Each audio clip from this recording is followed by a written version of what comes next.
Ho! Greetings, chess players, and welcome back to the free winter break chess camp. We are we are honored to have with us today Coach Jay. I think it's Coach Jay. Who knows? um, and for those of you who don't know, Jay and I have been we have been friends for a couple decades, and he's been teaching chess slightly longer than I have. He's down in Southern California. I'm up in Northern California, so we run into each other fairly often. I have the greatest respect for his teaching style and his lesson material. In fact, in the last time we had Jay at the Thanksgiving break camp, I learned something very important. I learned how What to you what did you learn? I learned how to pronounce Alekhine. Ah, nice, Yeah, so for nice. for a couple decades or so, I was pronouncing it as it would be read.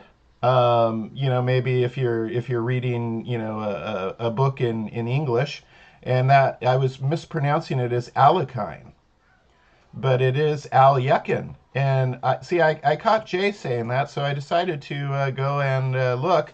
And in fact, because I had Jay on for the Thanksgiving chess camp, I actually got to hear a radio interview with Dr. Alekhine.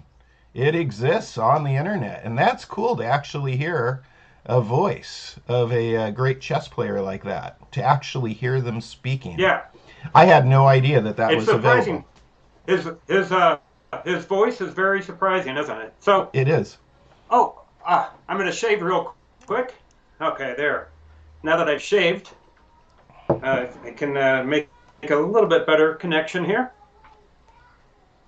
And I told the kids already, Jay, about your new product, Chess Hoots, and the fact that some of them who want to be beta testers, game testers for you this afternoon, have that opportunity because Jay is launching right now. He's launching this exciting new product, and he could use some testers this afternoon. Make sure everything works the way it should. So, Jay, why don't you tell us a little bit more about Chess Hoots, and then we'll get into a lesson. Fantastic. Yeah, chess suits is something that came about because of the pandemic. Everybody is online, of course, learning, and also everybody is using Kahoot. And chess has become more popular than ever. There's streamers, and there's a new movie out, and then there's old movies coming back out onto Netflix. Searching for Bobby Fischer is there. You have to see it if you haven't seen it yet. And so Kahoot and chess, two extremely popular things together. What I've created is a way that you can learn chess with Kahoots. So you go through the Kahoots, and it is teaching you a little bit and quizzing you right away. So it gets to test your knowledge of the material that you just learned. And in some of the Kahoots or chess hoots, as we're calling them, there's going to be a video at the beginning and maybe a slideshow or slide next after that, and read through it carefully because that'll give you a lot of clues as to the answers that are coming up next. And with chess hoots, it's going to be something where you can subscribe to chess hoots, and then each month we're going to have a master challenge. The top finishers in the master challenge will earn prizes, and we'll have some random prizes drawn out that way. And I'm excited about this launch. It's coming up, and I want to, it's going to be nice. It'll be very affordable for everybody, about the price of a latte for your parents each month. And I want to keep it simple that way. Also have a YouTube channel that I'm just getting started, but it has really quick 30-second or even less videos that show how the pieces move. So if there's somebody who doesn't know how the pieces move, you can share that with them. And then it goes through the rules like castling, draws, en passant capture, things like that are important. And then it starts getting into the fundamentals. And I'm just starting to add the fundamental videos right now. So I'm excited about it. It's a lot of fun for me, and I know it's going to be a lot of fun for you as well. as we learn and have fun at the same time, and instant learning. And Coach Chris, did you know that with Kahoot, at the end, after you take the challenge, you can do flashcards to test your knowledge on the questions. Wow, that is cool. It's I didn't know that. yeah, it's really cool. At the end, you can do the flashcards, and so it'll like show a position, for example, and say, "What's this opening?" And then if you're not sure, you can click on it on the card. It'll flip it over to the back and say, the Rui Lopez or the French defense or whatever. Or you can say, "Where's the checkmate?" And it has a position. Yeah. And then if you can't figure it out, or as soon as you're ready, you click it, and it tells you the answer on the back of the card. That's going to So be, it's a yeah. really great addition. I can't wait to see you show the name checkmates. When you start getting into that, the flashcards are going to be really a lot of fun to Oh yeah, for sure. review All the the different names. checkmate patterns. Hmm. So we've already created one with rook and pawn in game tricks, and then also the basic king pawn openings to make sure you know how to what those are called. And so, but definitely, I am excited because I think that flashcard with the checkmate pattern names is going to be great. Ones like back rank checkmate and in your face checkmate, but then Hmm. going on to the opera mate and uh, and Pillsbury's mate and smothered mate and Anastasia's mate, on and on. So yeah, those will be good. All essential knowledge every chess player needs to know, and we get to learn it in a fun way. So that's really cool. It sounds awesome, So Jay, and I'm excited to have you launching it right here live on our channel, telling us about it today. So well, what? I appreciate it, and thanks for this opportunity. It's really great. And today is the birthday of the world's champion who was champion longer than anybody else, Really? and One of your yeah, favorites, I longer than know. anybody else. Yeah. And so became champion. He became champion when he was 27 years old, which is the same age when I started coaching chess. And he held the championship until he was 52 and almost 53. And that's about my age right now. So I'm really relating with, of course, our second world champion, Emmanuel Lasker. And Emmanuel Lasker has great stories about him, doesn't he, Coach Chris? He certainly does. In fact, I learned one from your book that's behind me still. Wasn't I don't want to spoil the surprise, but there was a neat story about Lasker in that book.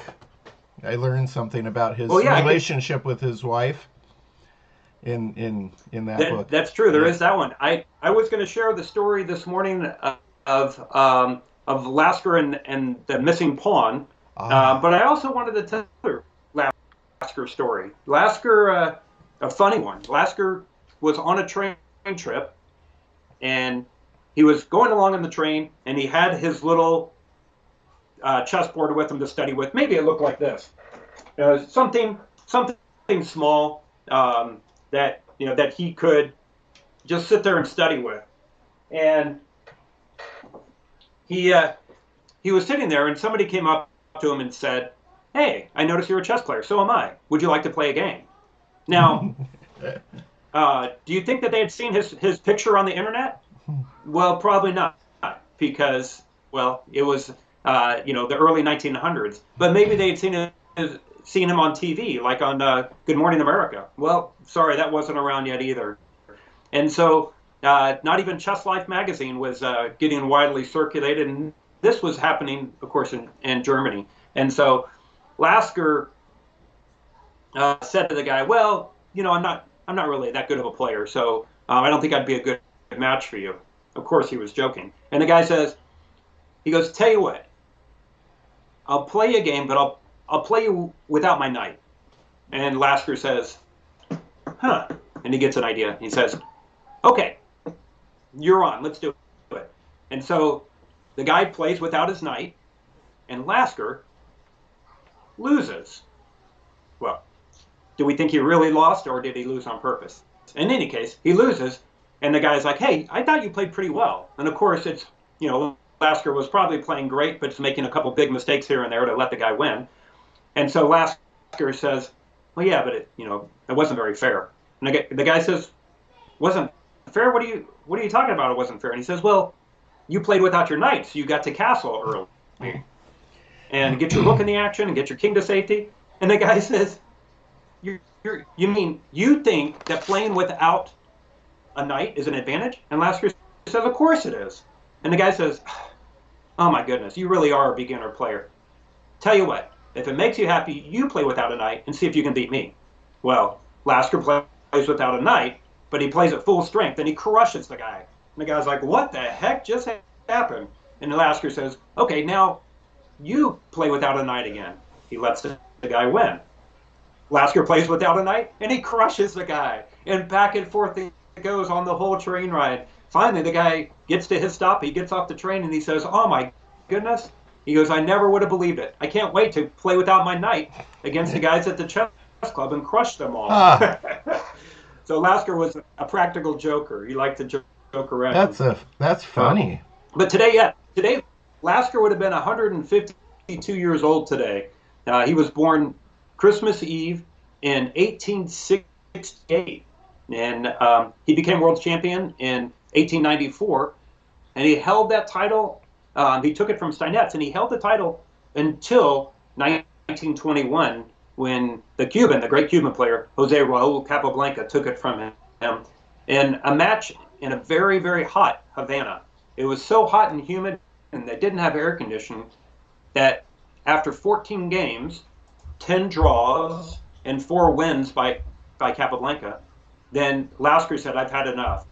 He went back to Germany, where he actually was in bed rest for about half a year, trying to recover from that trip and the boat ride that took him back home. And but he did, in fact, recover and even won a big tournament when he was 67 years old, or something around there, maybe 65, around that age. So he was a competitor throughout his entire life.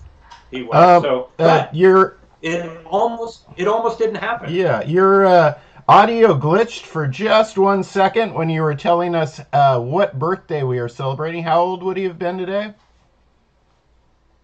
He would have been 152 years old. 152 years ago, Lasker was born. Yeah, 100. Yeah, my dad was also born on Christmas Eve, shared a birthday with Lasker, and he taught me how to play chess. So this is an extra special day for me. So my dad was Florida State champion back in 1963, and then I got to play him every day, and so I got to learn all the stories from him, and that's why I ended up writing the Fried Liver and Burning Pants, was because a lot of the stories came from him, and then of course I just had to go back and fact check them, and luckily I had a great editor, and she did a lot of that for me. So. But Coach Chris, is it okay if I read a quick story Go from here for it. about We Lasker? would love to. All right.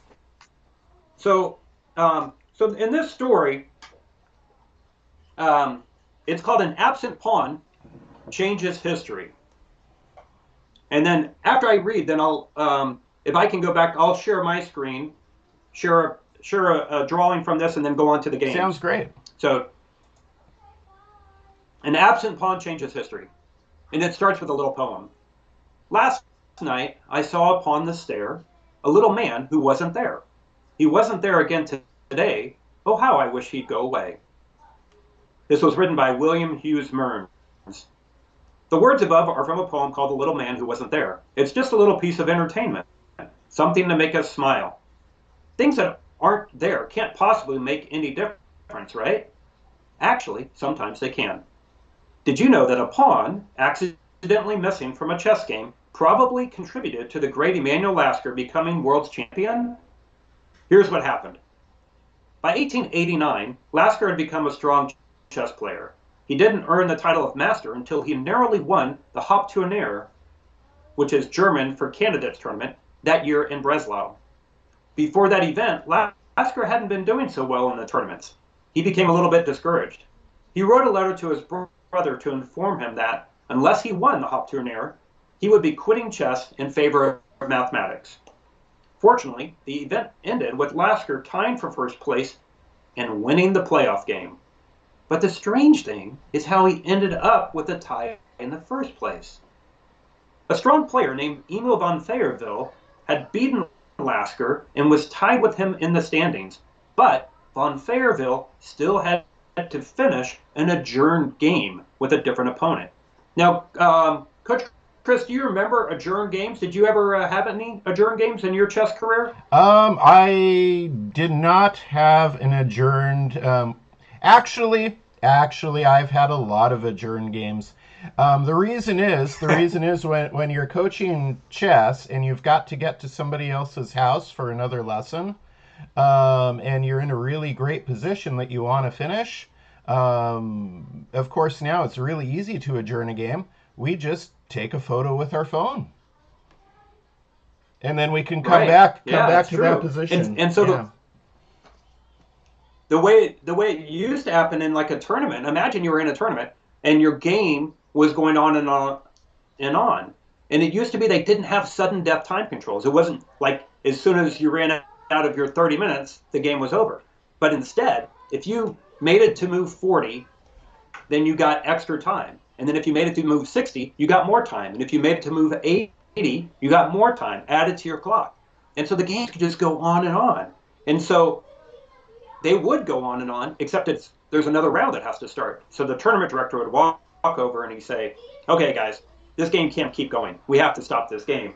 Um, and so, what do you guys think? And one guy's like, "Well, I want to draw." And the other guy's like, "No, I think I can still win." He's like, "Okay, seal your move." And so they would actually write down their move, and one guy would write it down secretly, put it in an envelope. They'd seal the envelope shut. And he'd sign across it to make sure nobody opened it and got the secret move out while they were waiting. Then they would go play their next game, both players, and then after that game they would come back and finish their adjourned game after they opened the envelope. And the envelope would have on it, it would have the position written down. Like it would say black, pawn A7, C6, and G5. King on G8, knight on F6, and then for white, and it would do the same thing. So they'd come back and set it up and play out their game. So let's hear what happened in this one. So if von Feyerville won or drew the adjourned game, he would win the event. Fortunately for Lasker, von Feyerville lost. But he wouldn't have lost if the tournament director hadn't made a huge mistake. The tournament director had set up the board. When the adjourned game resumed, it turned out that he had left off one of von Feyerville's pawns. For some reason, von Feyerville didn't notice its absence until days after the game was over. When he complained, long after he had lost, the ruling was made that it was too late. A playoff game had to be played, and Lasker won the game and the tournament, which meant he would not be quitting chess. Lasker's life had been dramatically changed by a single pawn. Wow, and a So mistake yeah, by a even tournament even a pawn director, can make a big and a difference. mistake by a tournament director. Wow, that that Yeah, that's it's that's crazy. crazy to think about the ramifications. I, of course, one of my favorite books is Lasker's Manual on Chess, and yeah, I mean the ramifications if the tournament director had done his job properly that day. But I like to think that Lasker Yeah, would I have found mean, a way. He would have found a way to still become world champion.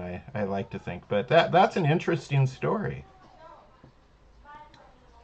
yeah, it's crazy. I one of those stories that my dad told me a long time ago, and then I researched it and found it to be true, and it's just crazy. So some of the stories my dad told me were um, a little bit different than what the actual facts and history books say. But somebody had told him the Hmm. story, and so it kind of changed from person to person along the way. So, in any case, um, I love sharing the stories like that, and I think that's a great part of the game of chess. And in my chess hoots, one of the categories is called chess fun, and it has fun stories like that. And so you read the story, but every story comes with a lesson. And so I actually have lesson to go with our little story that we just talked about. So I could share that, Coach Chris, if you'd like, and we Sure. can turn me off and turn on Chessboard, my yeah. While chessboard. I'm doing that, let me just say that, yeah, it's those wonderful stories from this storied history of chess, 1,500 years of chess. Did I do it right, Megan? Because it doesn't. Let me see. I should be able to share my screen. I think if I share my screen, Coach Chris, then I'll disappear, but my chessboard should appear.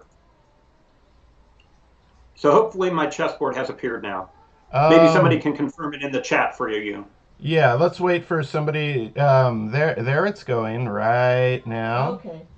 And yeah, Yeah, it wasn't showing up on the screen, but now it's showing up on now the it's showing up. board. What I was going to say, Jay, is it's the stories that you share in that book and that your father shared with you that remind us that these great chess players were actual people. They aren't. They aren't some kind of alien race of incredibly smart, But no, they're actual people, and it reminds us of that. And I think it just makes chess so much more rich when you can add a story like that with the actual lesson. So okay, we're good to go, It's Jay. true. True. All right. Let me. I wanted to share. I had promised that I was going to share the illustration. So I'll let me share that if I could real quick. Maybe I might not be able to pull that one up. So all right, we'll do that one later. I'll get back to sharing the actual Lasker game. So okay. So Uh oh. Oh, there it comes. here we Okay, go. good. Okay. So in this game, Lasker is ahead by a pawn. He's playing a different player later on in his chess career, von Freeman in 1909. And what difference does a pawn make? And a lot of times if we lose a pawn, we're like, no big deal. I lost a pawn. Yeah, not that big a deal. But it really is, especially as the game goes on. And so one simple plan to do is if you win a pawn against your opponent, trade pieces and get the pieces off the board, make it into a simple pawn endgame. And here, Lasker, his opponent is just probably expecting Lasker to play pawn takes pawn, and then the king can come and gobble up these guys, both of them, and then come running over and try to cause some trouble. Lasker just ignored it and played instead king up to d5. His opponent, now seeing what was happening, that he was going to have to take here, and then when the king went after the pawn, he was going to be way over here on the h file, and in the meantime, Lasker was going to play these pawn pushes, march his king in, and gobble this guy up, no problem. Step out of the way, and then remember what happens when a pawn makes it across the board. You promote it. You can get a queen, or a rook, or a knight, or a bishop. Even if you still have a queen, you can get another one. If you get less than a queen, it's called under promotion. But he doesn't need less than a queen. He needs to get a queen or a rook to be able to win the game from here. But when Lasker played king d5, his opponent did something that you guys should never do. Not at this stage. Not until you're a master. His opponent resigned. His opponent gave up. So you don't want to resign in the game of chess because there's always, number one, more to learn. And there's also an opportunity that your opponent might make a mistake. You'd be surprised. I've come across players that played a fantastic opening, and maybe they won a pawn against me, and then they played an amazing middle game, and they won a knight against me, and then they got to the end game, and they had no idea what to do. And they're like, what do I do? What do I do? And all of a sudden, the tables turn, and I come back and win the game. So never resign. Don't give up. Keep battling to the end. All right, so here, he just moved up, and he was able to get to victory. Now let's have a look at this next game and see what White can do with that extra pawn. Now, Coach Chris, I don't know if you're able to monitor the chat on your side, but maybe some of the students, the campers out there, can give a suggestion for what move White should play here. Okay, guys, what move should White play? Go ahead and type it in.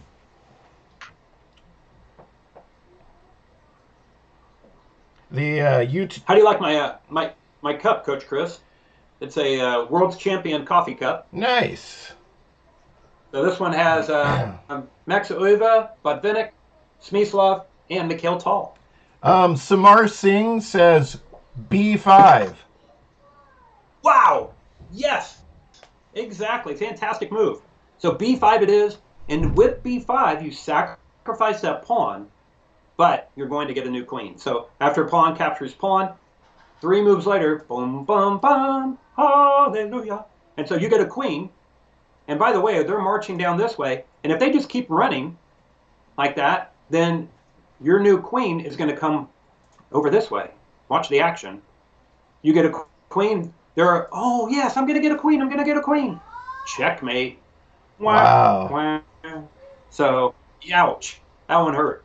So, obviously, if you have a queen on the board and your opponent doesn't, then that's a pretty huge advantage. You should be able to turn that into a victory. And so you have to utilize that queen. You have to use that queen and not just move your king around or push your pawns. Use that queen to gobble up your opponent's pawns. Most importantly, make sure they're not going to get a queen themselves. You can stop that from happening. Here, white says, oh, yeah, I could play queen b7 and stop them, or queen a2 and stop them. Queen b8 also works.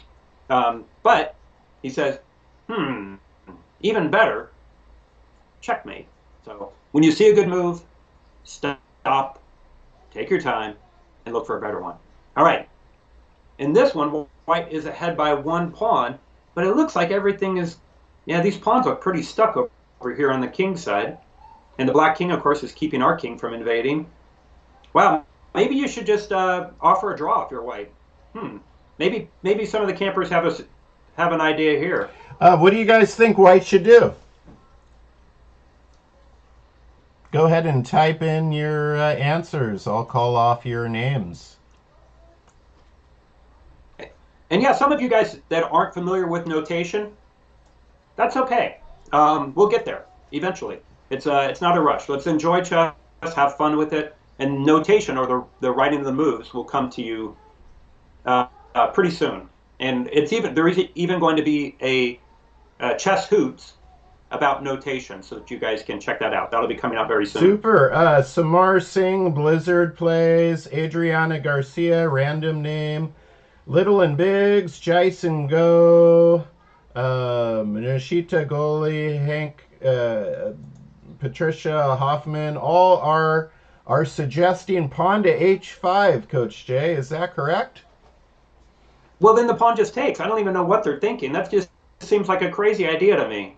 What on earth? Why would they just give away the pawn? Maybe these campers aren't as good as I thought, Coach Chris. Yeah. Wow. What are you guys going to do next? What are you guys going to do now?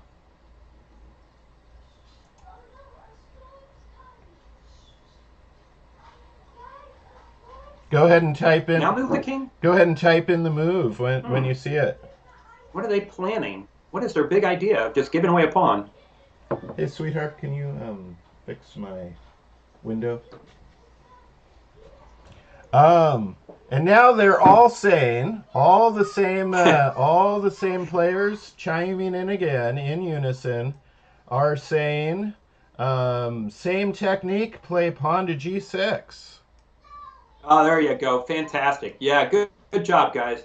So we sacrifice the H pawn so that we can sacrifice the G pawn so that we can promote. And by the way, you could see that same situation with this pawn charging down. Mm-hmm. You could go after the pawns, which is a safe bet. You might even have time to finish this guy off with a king and queen checkmate. Like king in, and then check, king here. But of course, the safe move is to just come over here and gobble up those pawns, then do the king and queen checkmate. So, all right. It's getting tougher. Oh, this is a good one. I'm guessing that they might have figured out that we're going to sacrifice a pawn. And so the question is, which pawn are we going to sacrifice to create a passed pawn? Are we going to sacrifice the G pawn or sacrifice the E pawn?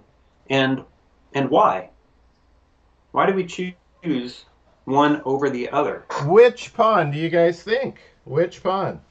Go ahead and type in your answers. Should we give away the... I'll call out your names. Yeah, you can tell me E or G. E or G pawn. Simple as that. Yep. Which one should you give up? Should you give away the E pawn? Blizzard says or should you give away the G? Blizzard Plays says E. Nishita Goli says E. Samar Singh says E. Pega Malavi says Ah, E. Victoria Lau says E. Yeah. well, guess what? They are correct. E pawn it is because if you did the G pawn up, now the black king can catch your pawn because the king is inside what we call the square of the pawn. You count how many squares until you promote, and then count the same sideways. It makes a nice little square like that. Since the black king is inside the square, he doesn't even have to move right now. He can wait for the pawn to move. Then the square just got smaller, but the king comes and he jumps right in. He will catch the white pawn, but the white king will not catch the black pawn. It can't go that far. And so black will win the game. So instead, all these guys are correct, of course.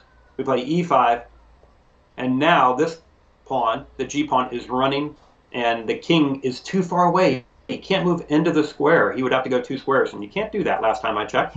And so white will promote check. Ooh, that was a tiny Wow. check. After Yep. black moves, yeah, then the queen comes here and gobbles up that pawn. And Coach Chris, I wanted to point out that a lot of players play this. They'll play their queen down and wait for their opponent to push the pawn. Mm-hmm. Well, they don't have to push. They could do something else. And in some cases, that might be a move that makes you not win the game. So good habit to get into is put your rooks and queens behind those dangerous passed pawns so that you're attacking them and guarding the promotion square. So that way you're ready to deal with it if it promotes, but if it doesn't promote, you can still take it. So, all right, moving on. Okay, this is our final one in this example. And then I'm going to switch gears and do a little different lesson that has a holiday theme to it. All right, so we have an extra pawn. I don't think the answers are going to be consistently correct on this one. This is the expert level. Okay. So this one's tough. What should white play? What should white play, guys? Go ahead and light up the chat with your suggestions. It's so much fun seeing the different players in the camp. It's really neat. We're social distancing, but we've got this level of interaction. Yeah, it's great. I'm glad to see everybody here all together, and during the holidays as well. For me, because my son, who's a chess player, he couldn't come in from Colorado, and I was already looking forward to playing games with him, and also using my new Square Off device with him and sitting and playing games against people from around the world. But he had to cancel his trip, and I thought, oh, no chess over the break. And then you called me and said, Coach Jay, do you want to do the winter break camp? And I said, of course I do. So I get to have my chess after all. I don't think you've ever turned me down once in like 20-something years, Jay. Anytime I say, are you up to do some chess teaching with me? Yeah, you're on board. Everybody, Anupama, Blizzard Plays, Madhusudan, Mithran, Upal, Jisun Go, everybody is in agreement that we should be playing pawn to h4 here. Okay, so let's have a look. So let's check out pawn to h4. If we play king over, then that would leave our pawn, right? If we play pawn to h4, now the king goes in front. We play here. Maybe the king goes back. And keep guarding our pawn here. He stays close by. Okay, so now we realize something. If we push the pawn, he's going to go in front. And if we go here, it's stalemate. So instead we're like, okay, wait a second. Maybe we can't push this pawn. Not a good idea. So let's abandon it and go run over here. So now the king comes. The black king is taking our pawn, and he's trailing behind us. He's running as fast as he can to get over to where the action is. And so now the king runs to the square where his bishop started. That's the key. Because now, if this pawn pushes, let's have a look. Oops, not his turn. He comes here. If the pawn pushes, the king would get in front, And guess what, folks? Same situation. If you push, it's stalemate. And if you just move around, you're not going to make any progress. If, however, you put your king in front of your rook pawn, he blocks you off to not let you out. So where's your king going to go? He's got to get out of the way of the pawn, right? And if you're unable and you just go back and forth 3 times, it'll be a draw by repetition. Threefold repetition. Or if instead you push the pawn, now black moves, and it's stalemate again. So what we've learned is that we don't want to make it easy for our opponent to take this pawn. This pawn is not going to promote. It's a rook pawn. And when you're promoting a pawn, you need to get your king to the golden square. The golden square is this square where your king will guard the pawn on its final 3 moves. So getting your king to here, it'll guard the pawn on its final 3 steps. Well, if you had an E pawn, for example, there'd be 2 golden squares. One would be here, and one would be there, on D7 and F7. And your king would be able to work his way and get to one of those 2 squares. But with the rook pawn, there's only 1 golden square. And their king just has to get in front of the pawn, and you can never get there. So you can't win if your opponent's in front of your rook pawn. Well, guess what? You have 2 rook pawns. So we don't want to make it easy for them to take this pawn. We don't want to move it closer to them. Instead of pushing the pawn and playing a check, we're going to leave it far away from their king and start moving our king towards the other side. Now, if they come after the pawn, then they had to go a long way to get it. If they follow our king, let's say we come over and they follow us, now it's about time we can push the pawn. They can head back and we can head up that way. But let's follow up that first plan. They come after the pawn. Now, after we capture their pawn, where do we move our king? Well, you have to anticipate where they're going. It's very natural for us to go backwards with our king. We always think about safety and just kind of stepping out of the way. But think about where your pawn is going and where you want to stop their king from going. And so instead, white plays king b6, making this electric fence, this wall. Your king is holding them back, and your A pawn will just go walking safely in across the board. So yeah, this is why this was an expert level problem, is because the answer is not to play a check. And when I come back next week, I do want to do a lesson about check and when we should play check and when we shouldn't. So in any case, that was a pretty tricky one. All right, now I'm switching gears here from Lasker to a holiday theme called Gift or Grinch. Now, the idea here is, well, the Grinch, of course, is the one that tries to spoil Christmas, and the famous book by Dr. Seuss, and eventually a movie.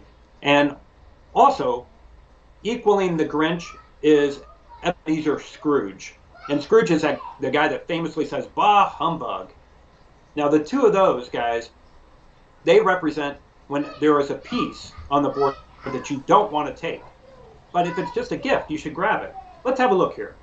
Let's say that this pawn captures your knight. Should you take the rook? Is the rook a gift right now? Is it free? Should you take it? Or is it a trap? Is it a Grinch? Is this a bad thing for you to take? So yes or no.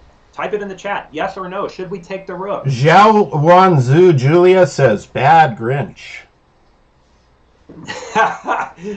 Bad Grinch. Bad Grinch. Don't, Mr. Grinch, don't don't come and spoil my chess game. And of course that is correct, because way across the board is the black queen that is guarding the rook. So this is definitely a Grinch. That's not a gift, and we will lose our queen. All right, good. Let's have a look at the next one. Oh, look, a free pawn for our rook. The rook can take this pawn on b7. Gift or Grinch? Which one is it? Is it a gift or a Grinch? Should we take this one? Yes or no? Should we take it? I think some of them are still answering the first one, so I'm going to let YouTube keep... Well, they might be. Yeah. They might be answering this one too. I know they might be, yeah. I think... Yep. Dillup is now answering this one, and he says no. Tabitha Patishal says no. Um, and Oh, good. Sarah Yeah, Vaughn, this yeah. one's same idea, right? Same idea. You have to look far across the board. Okay, so now let's get tricky. Get tricky. Um, so black moves his knight here. Gift or Grinch? So this one, we really have to understand an extra thing about chess, and that is the values of the pieces and the cumulative value, the value when we add them up together. So should we play rook takes knight? And we're going to have to look 2 moves deep to really understand the answer on this one. Should we play rook takes knight? Gift or Grinch? Yes or no?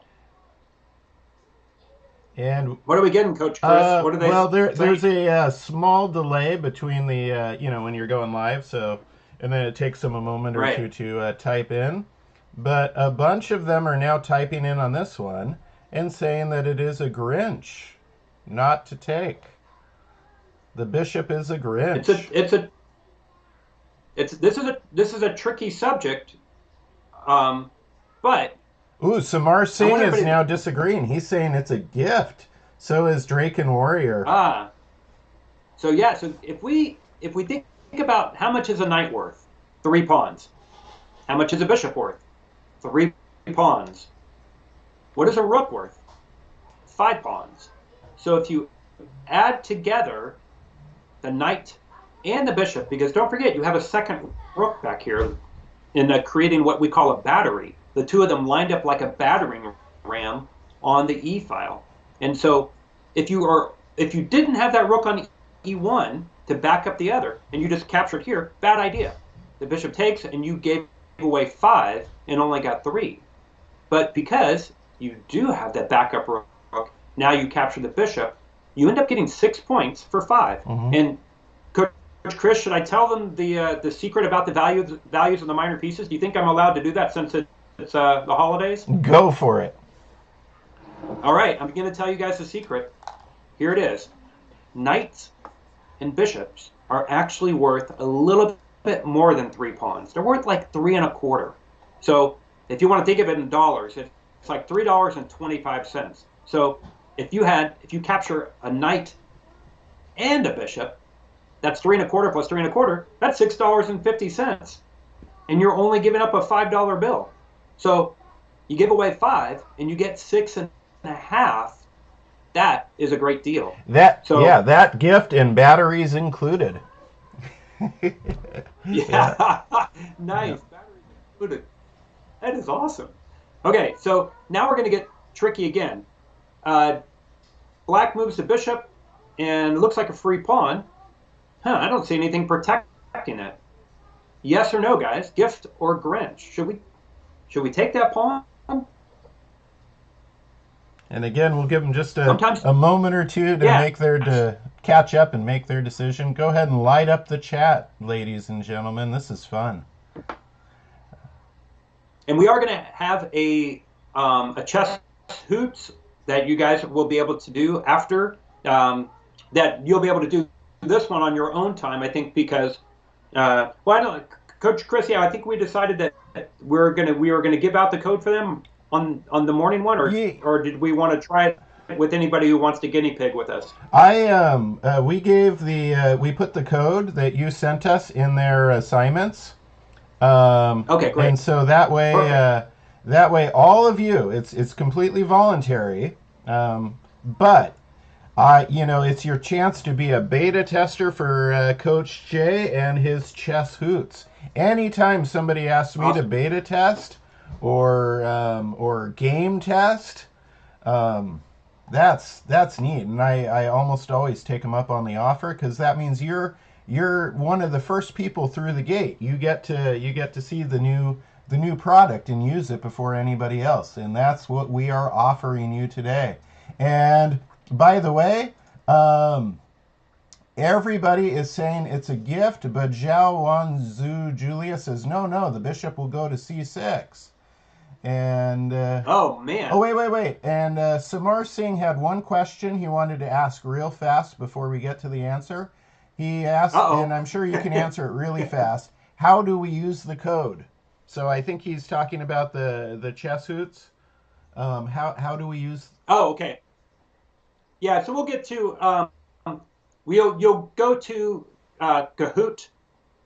Kahoot.it, and then it asks you for the pin code, and you put the pin code in there. Um, you can also I don't know if I can put stuff in the chat to you, Coach Chris, and then you can forward it. But yeah, I can put that in there, and then and if you want to post it, you can. Well, you guys already, since you already put the pin code in their assignments, Yeah, that's yeah, great. yeah. So Go to Kahoot.it, and Kahoot is spelled with a K, K-A, and then hoot, like an owl hoots. yep. And so Kahoot.it, and then once you go there, it's going to ask you for a PIN code. I think it'll just pop right up on your screen. You put that in, and then you can put in a username and try to pick a username that's close to your actual name so that if you are one of the top finishers in the Kahoot, then we'll be able to recognize you and say that. We might even have some prizes available. So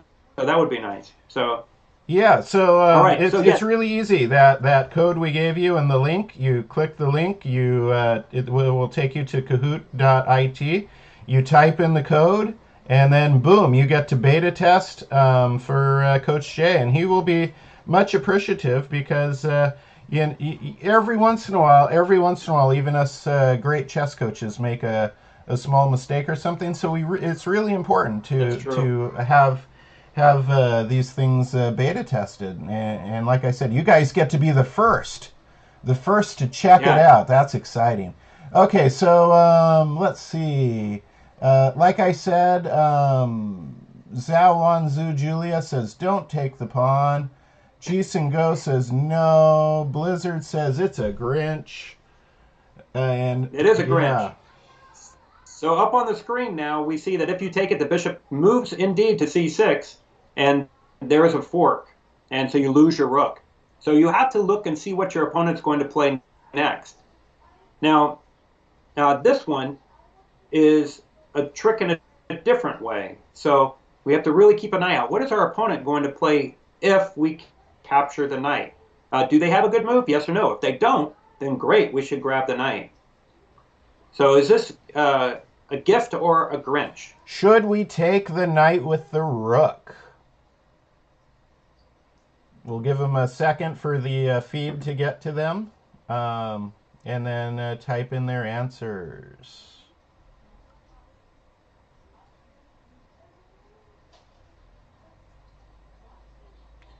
Yeah, these are going to get a little bit trickier. And then we did release two different Kahoots. One of them we called Fundamental. Fundamental is if you haven't been playing chess as long, and if these puzzles are pretty difficult for you, then I would start with the Fundamental Kahoot. And then if you are finding these to be pretty easy, then do the Progressive Kahoot, which has more puzzles and they're of a higher level. So there's a fundamental, and if you want, you can do them both. I would start with fundamental, the easier ones, and then that'll help prepare you to get you ready for the progressive.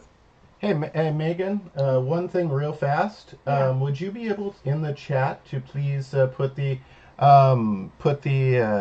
hoots? the link and the code? Because it occurs to me, Coach Jay, that I Yes. have a large group of players who have been joining us from Greece and Hong Oh, Kong nice. and Nigeria, and I know I'm going to forget one. It's Morocco. Yes. So we have it's fun to watch in the middle of the night. They're going through the camp curriculum. I see them doing it live because I have that ability on WordPress to see where the hits are coming from and what people are viewing. And so we're going to go ahead and put the Kahoot link and the code in the chat. So in the middle of the night, when these players, especially, I think we have a class in Greece. I know we have a class in Nigeria. That people are, it's like an actual class. Maybe 10, Oh, that's 10 or great. 15 players. So in the middle of the night, they can check out the Kahoot too. So we had a little bit of disagreement on this answer, and then Samar Singh qualified his Grinch by saying Queen E1 checkmate, and now a lot of people are Ouch. agreeing with him. Yeah, once you realize that you're going to get checkmated, that kind of changes your mind, Yeah. and you say, "Oh wow, yeah." So that is definitely a Grinch. We don't want to capture that because that opens up the diagonal for the queen. She comes in. The bishop is guarding the escape square. If that bishop's not there, then that's a gift. But the bishop is there, and so that was definitely a Grinch. Yep. Nice job. Oh, Coach Chris, you're going to like this one because we are turning the tables on our opponent from that last one. So the knight has captured the pawn. Should we play rook takes e7? Is that a gift or is it a Grinch? Hmm. So you guys are now going to have to let it sure. I mean, if you look at it, it looks like a Grinch is staring you in the face. That's like bah humbug. Don't capture that because a rook is right there. But maybe if we look at our next move coming after their rook takes our rook, maybe there's something else. Maybe we've got something going on here. Little and Biggs chimes in and says it is a gift. Let's see what other. Did you say gift or Grinch on that He one? said gift. Let's see what other people are saying. Let's see if we have some agreements with these students, campers. Sarbani says gift. Thank you, Sarbani, for chiming in. Random name says Grinch. Samar Singh says gift. Nishita Goli says gift. Patricia Hoffman says gift. Piga Malavi says gift. Okay, so you were in agreement. Yep. I think we have a lot of gift giving going on. It's the holiday season, and Black has just gifted a knight. And if the rook captures back, with our bishop guarding the escape square, that poor king is trapped on the back rank. And sure enough, rook d8 is checkmate. So that was a free knight. They can't really take us back. It's just a gift. Now, Coach Chris, when I was a kid and would play my dad, uh, it didn't matter what time of year it was. If I made a mistake, like gave him a gift, like knight e7, here knight takes pawn, my dad would say, "Oh, wow, it's not even Christmas and you're giving me a gift. You're so nice. Wow." Now, and of course, I would get really mad at him and say, "I didn't mean to give it to you on purpose." And he would just laugh, and so then I finally learned that he was just joking around with me. But he would always talk about it being Christmas time anytime I gave him a free piece. So, all right. Here, Black brings the rook over, and White is pondering capturing this G pawn. Is that a gift or is that a Grinch? Should we take that? Yes or no? What do you think? Gift or Grinch on Bishop takes G7, ladies and gentlemen. Let's figure this one out. Feel free to chime in the chat. I'll call out your names Yeah, with your guess. Even if you get it wrong, just by speaking up, you'll probably learn a little bit more because you're considering it, and then you're taking the risk. You're raising your hand in the I agree. class. You're going up to the whiteboard. Let's see. Zhao Zhu Julia says gift. Anupana Column says gift, gift, gift, gift. Patricia Hoffman says gift. Jason Go says gift. Blizzard Plays says gift. Samar Singh says Grinch. Rook G8, Bishop is pinned. Zhao Zhu Julia says Grinch in all capitals. Isabella says gift. Random Name says gift. Pega Malavi says gift. Dilip Divalapali says gift. Nishita Goli says Grinch. Samar Singh Nishita, says yeah. Grinch. Hank Fishkind. And let's see. Jason Go says gift. All right, so it sounds like we're split. this one's a little trickier, but Samar Singh and Zhao and Nishita, they are correct because this is a Grinch, guys. And what you may not have noticed was the open G file. Without that G pawn there, that means the G file is open. This poor king is the target back here. And sure enough, as Samar mentioned, rook G8. And now it is pinning the bishop to the king. So, yeah, that was a Grinch, not a gift at all. That's like getting coal in your stockings. That would not be good. So, all right. So here, our rook has come over, attacked the bishop, and our opponent moves the bishop away. Oh, look, Coach Chris, it's a free pawn, a gift. Oh my goodness, I can't wait to take it. I'm so happy. So, what do you guys think? Yes or no? Gift or Grinch? Should we gobble up that F pawn and be thankful for our holiday blessings, or is it a Grinch? Let's see.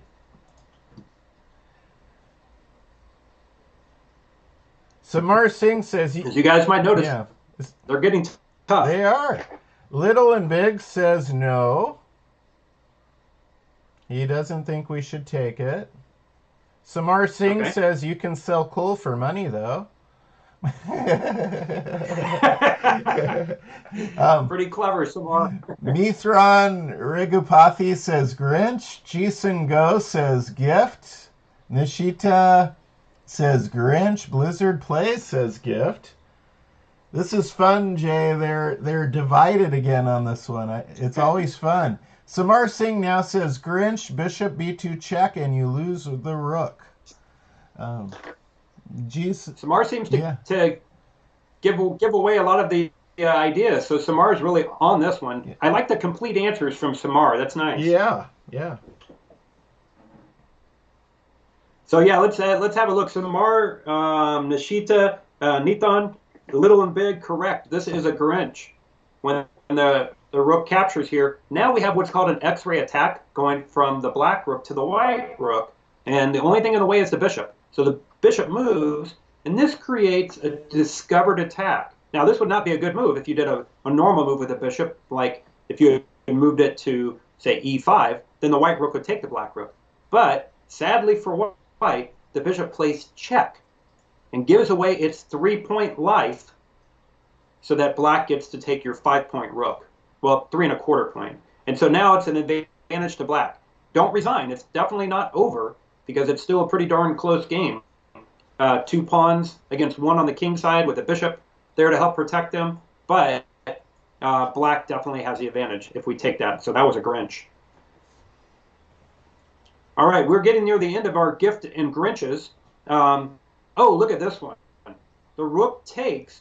Ooh, this one just looks like a trap right away. I don't even know why I even asked. Is this a gift or a Grinch? Can we take this rook, or is this knight to f3 check, forking our king and queen? Maybe I gave the answer away. What do you guys think? Do you think the queen should take the rook? Take a look at the queen. Take a look at the arrows. It might give you a hint. Should the queen take the rook?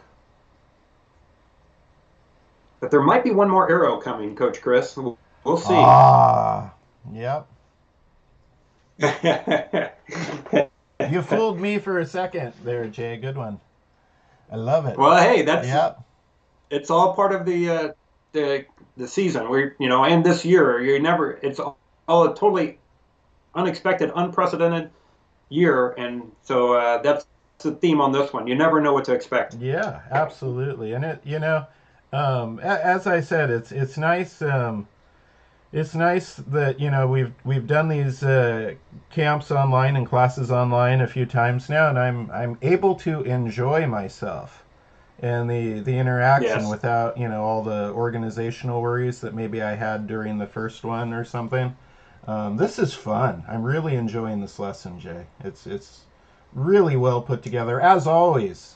Just as you always are.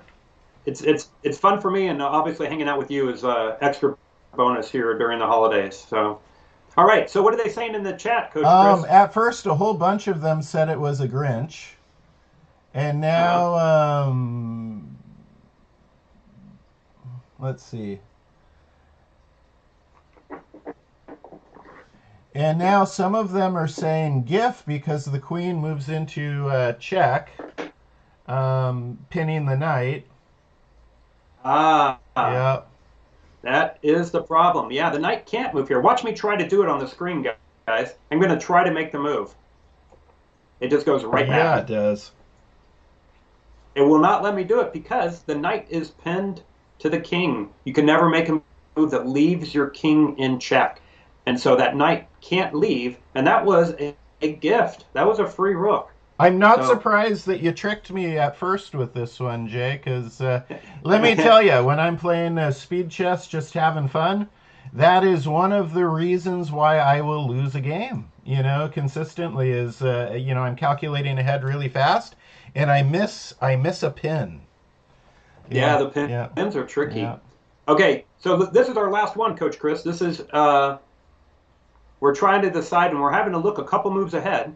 Can this rook get away with taking that pawn on b7? Is this a gift or a Grinch? And you're going to have to look 2 moves ahead. So once again, if you are getting problems like this correct, then you're going to want to just go right to the progressive level on the gift or Grinch. But if you want to get some warm up beforehand, you can start with the fundamental gift or Grinch cahoots uh, and do those first.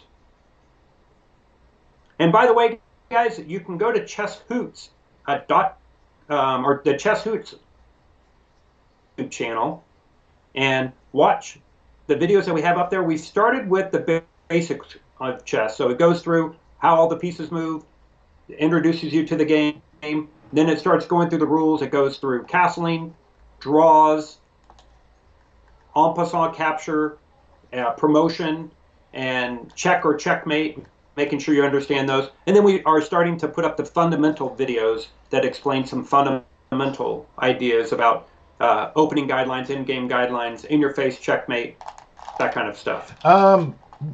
Can you go ahead and give that website again because the internet? Well, it's actually Yeah, go ahead. actually they just go to YouTube and then type in Chess Hoots, which is the word chess, Mm-hmm. and then hoot, like an owl hoots, and then a Z at the end. Chess Hoots.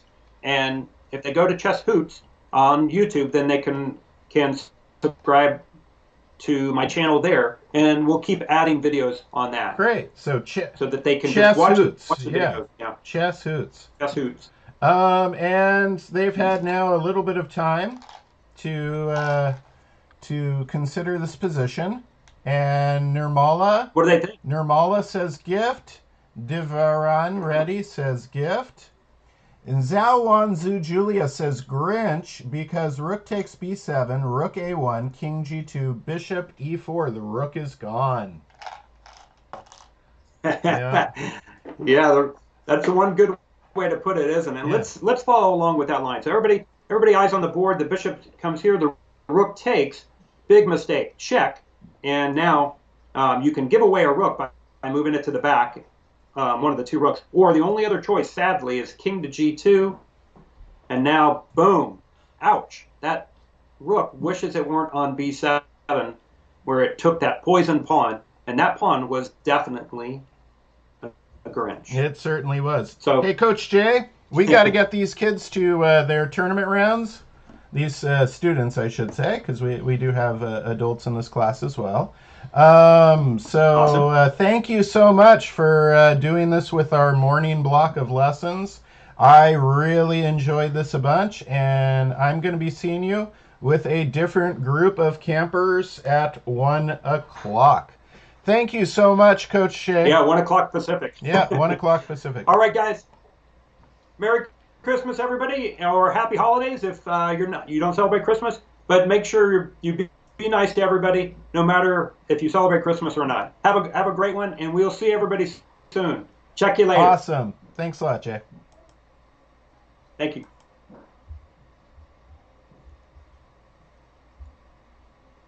Hmm.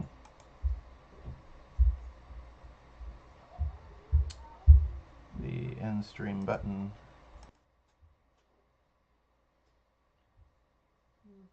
It's over. Okay. Oh.